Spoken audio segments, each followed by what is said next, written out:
kabisa. Badala ya kupunguza, wamezidisha ile ushuru, wamepandisha zaidi. Hiyo ni kusema kama matusi tu, kusema nyinyi ni wajinga sana.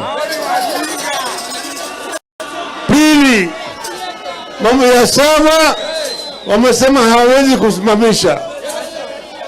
Tatu, ile tume ya uchaguzi ya kuteuliwa wamesema wataendelea kuteua yao wao wenyewe.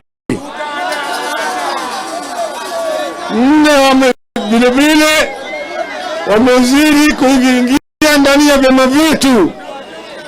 Chama cha Jubilee wanataka kuchukua wabunge 25 wa Jubilee, wamechukua, wameweka mgambo hili wa pande ya Kenya Kwanza. Wajumbe 7 wa ODM vilevile wamechukua, wamepeleka pande ile nyingine. Wanaeneza umalaya wa siasa, wanataka kuzungusha Azimio, wanataka kumaliza Azimio.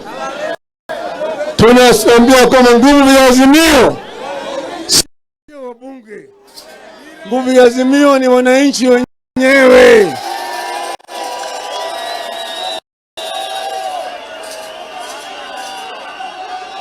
Sasa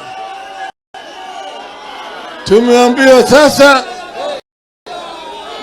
wakati wa mazungumzo imepita. Sasa